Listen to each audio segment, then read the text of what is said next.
I've spent the last 40 years trying to forget what happened that summer, but forgetting doesn't change what I did. In 1978, a boy went missing at Roaring Run Scout Camp, and it's all my fault. I like to think I live a nice life. I own a cozy 3-bedroom home in a quiet neighborhood in the suburbs. I have a wife I care about deeply, and a 9-year-old son who's my world. I enjoy my job as an accountant, and I'm well recognized in the community. I can confidently say I greatly enjoy living and appreciate all that I've earned. I only wish my entire life had been like this. You see, throughout my teens and early adulthood, I suffered from severe anxiety issues stemming from an experience in my youth, one that nearly ruined my life. I'd done something that haunted me for many years. It was only after 3 different psychiatrists and many sleepless nights, but I was able to forgive myself and learn to live again. Fortunately, my memories of those days are cloudy, and the scars have long since healed. I'll now try my best to recollect the events that unfolded that summer of 1978 as best as I can. My memory's a bit faded, but I distinctly remember various things in my childhood. I remember playing Little League Baseball, drawing my favourite superheroes to tag on my wall, going on bike rides to the corner store to buy candy and baseball cards, and staying out late on summer nights to play jailbreak with my neighbourhood friends. In addition to all of these things, I was also a first-year Boy Scout. I remember going to the elementary school auditorium every Wednesday after school, dressed in my uniform.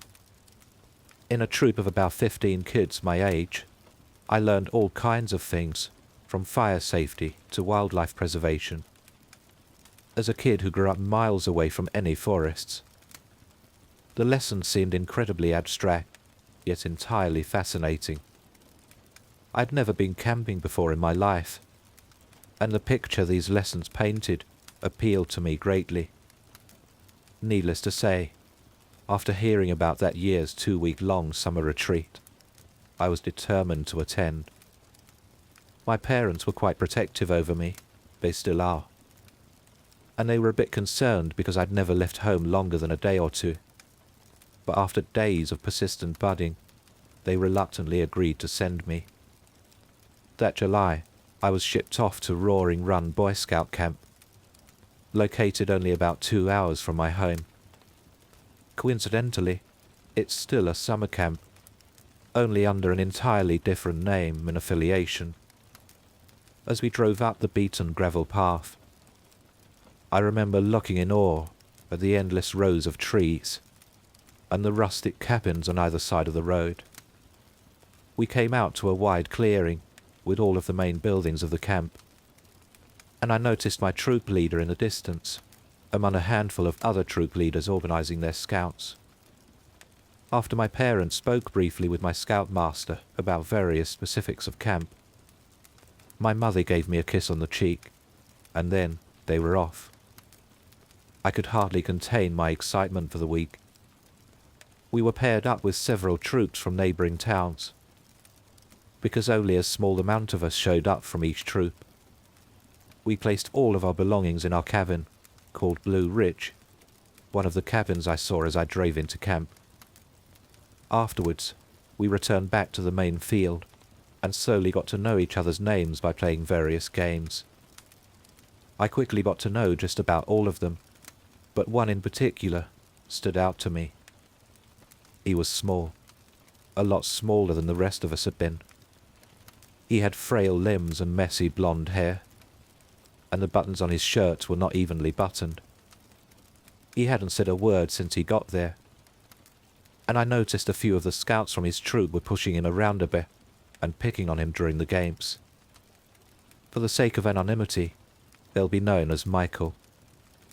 Taking the game at hand very seriously, I soon disregarded this bullying and continued on. I did notice that by the time dinner rolled by, several scouts from the other troops started picking on him as well. That night, all the scouts on camp gathered to a bonfire, located just past the main field in an outdoor auditorium of sorts. After reciting our honour code, the head counsellor stepped forward and informed us about all the great activities ahead of us.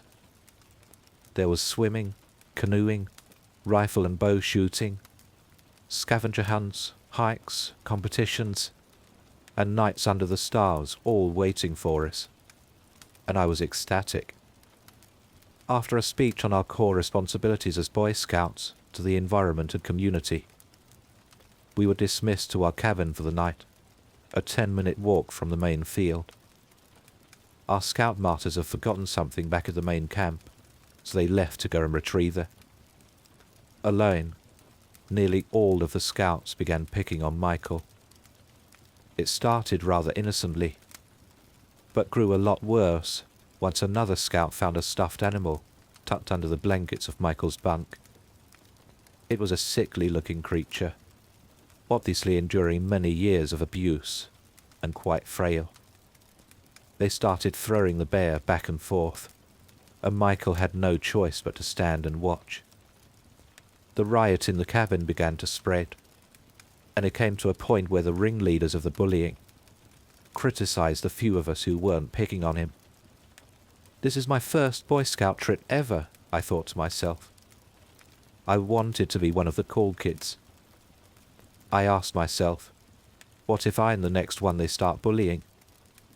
At that ignorant age, I somehow thought my life would be over if these 2 weeks turned sour. My cowardice got the best of me, and I hit a turning point. The start of a series of events that would devastate me for years to follow. I went over to Michael's bunk and grabbed the bear from another scout, holding it over Michael's head. With a strong pull, I ripped its head clean off, and the entire cabin boomed with roars as cotton rained from the now decapitated bear. The look on Michael's face turned from frustrated to a depressing frown.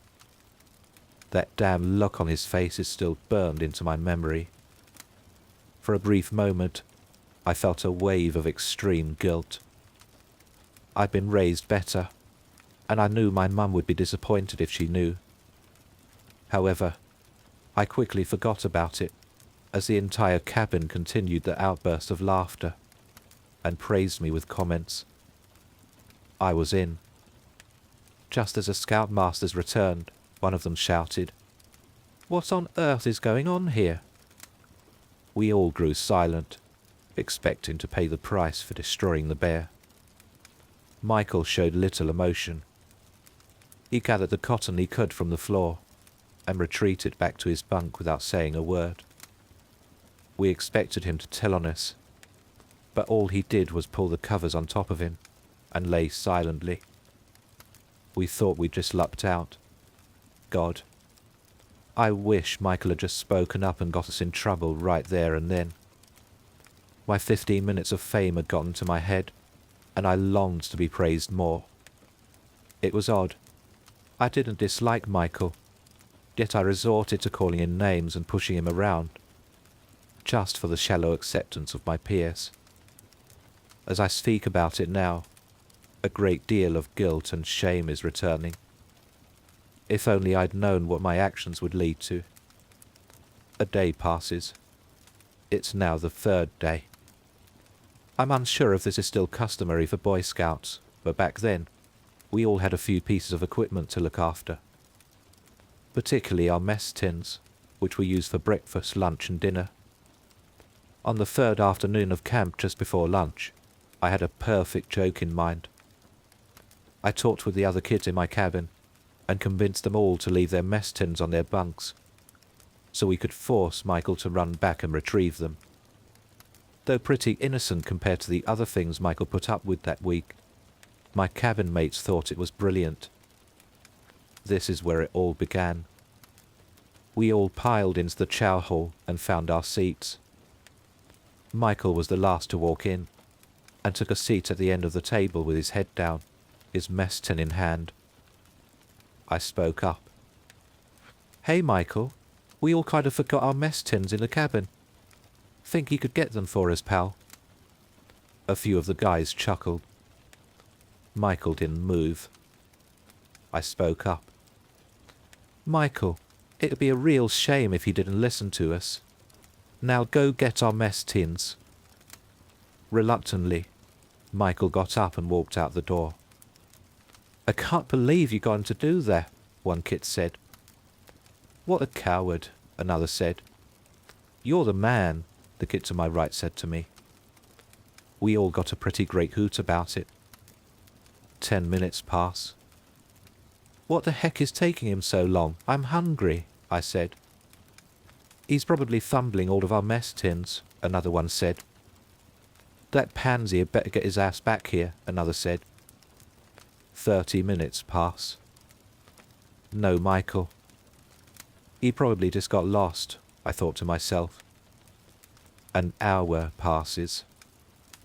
We all figured he just defied us to stay in the cabin. With empty stomachs, we were furious and planned to deal in hell when we found him. We arrived back at the cabin. No Michael, but our mess tins were missing from our beds. The scoutmasters had noticed Michael's absence and had us come with them to see if he was somewhere back at the main camp. They left us in the main field while they searched. 30 more minutes passed. It hadn't hit any of us that anything bad could have happened. "He probably had to take a dump," one kid said. We all laughed, mainly the profanity. Our scoutmaster seemed to have gone forever, so we started to play games in the woods. We'd just finished our third game of tag when we heard something coming down the road. 2 police cruisers came into light and drove past us towards the main building. I think we all had an idea there was something wrong, but looked for other explanations. You think this is about Michael?" one said. "No way, there's probably just a bear or something," another said. Logical enough for us at 10 years old. It was about 6 hours past lunch, and we had nothing to do but lay in the grassy clearing. Just as before, we heard a sound coming down the road, only much louder. An influx of cars began coming up the mountain. Our parents? Yes. But their cars are also accompanied by police cars mixed in between them. More than I'd ever seen at one time. I recognized Johnstown Police Department on the sight of a few of them. Odd. They were from a small city at least 30 minutes away. One by one, we were intercepted by our parents and taken back down the beaten gravel road. I was one of the last, but just as the others, I saw my parents come up the road. Once my father saw me, he stopped the car and they both got out. "Come on, sweetie, camp is over," my mother said. I responded, "But it's been only 3 days. Why?" She paused, almost as if she was thinking of what to say. "A little boy went missing, so the police are going to help find him. They just want to look for him without the other campers getting in the way. I'm sure he just wandered into the forest." Made sense, I thought. What was most peculiar is at that moment, I hadn't even made the connection to Michael. Must have been some other kid, I thought. No way I had anything to do with this. I was pretty devastated that my week at Kent ended so abruptly, but I got in the car and went home nonetheless. 2 weeks had passed, and I finally made the connection that Michael may have been the one who went missing. Funny how a young kid can so easily ignore the most logical explanation. I noticed my parents had been acting a bit differently. They wouldn't allow me to attend the summer Boy Scout meetings anymore. And I was almost positive I heard my mother say she would never let her son leave the house again over the phone. Had I done something wrong? Little by little, I began to make ends meet, and thoughts of Michael came into my head. I grew the intense curiosity only young kids are capable of having. and approached my father several times. Any time I asked about the missing boy, he would look away and respond to my question with, "I'm not sure. I haven't been checking the newspaper much lately." I knew he was lying. Every day before work, my father was accustomed to lounging on the couch to catch up on sports and local news. It was clear that there was something he was hiding from me. I knew he had a habit of leaving old papers on his nightstand, so I went to investigate while he was at work. Just as I'd hoped, newspapers stretching back 3 weeks lay before me. Starting from the oldest, I looked through them in hopes of finding my answer.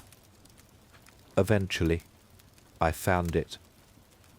Dated the day after camp was cancelled, I noticed the headline: "Search begins for Jennerstown area Boy Scout." Michael's picture covered the front page. That must have been it. I skipped a week ahead and found another. "Search party for missing Boy Scout called off." Within the article, it described the mysterious disappearance of Michael, who was last seen in the chow hall with his fellow scouts. I skipped several more days. My stomach turned sour. Bodily remains of child found at local Boy Scout camp. The headline made me sick, but I continued reading. Here's what I remember from the article. Once the search party was called off, Roaring Run was reopened, and campers returned. It was very hot and humid that week, and those who stayed in Blue Ridge complained of a foul stench in the cabin the first few days. As the second week came by, the stench grew unbearable, and camp maintenance went to the cabin looking to find the source. The first thing they noticed was an abnormally loose floorboard near the center of the cabin. When they uncovered the board, they made a shocking discovery. They found him there, underneath the floor. He'd clearly been there for weeks. According to the article, he was found partially buried by several mess tins. Our mess tins. Apparently, he was almost unrecognizable, and the crevice was filled with blood. The only piece of evidence they found was a bloodied, decapitated teddy bear in his hands, with a note inside reading, "Spiker." There were no witnesses or suspects. I hadn't fully realized what the course of my actions accomplished. But as I grew older, the guilt grew stronger, and I once thought about hurting myself. My actions killed an innocent human being. If I hadn't sent Michael back to get our damn mess tins, he'd probably still be here. Fortunately, after many years, I'm finally able to forgive myself of my actions so long ago. Roaring Run was closed permanently, and the land was purchased by a logging company who used it for about 10 years. The land lay untouched until 1998, when it was purchased by a Marine Corps general who turned it into a youth mentor camp. Every once in a while when I visit my parents, I take a trip to the local library and view the same archived headlines I discovered all those years ago. It's weird. What once caused me such pain and guilt for the greater part of my life has left me desensitized. Though sometimes I can still see his desperate face that night I ruined his bear.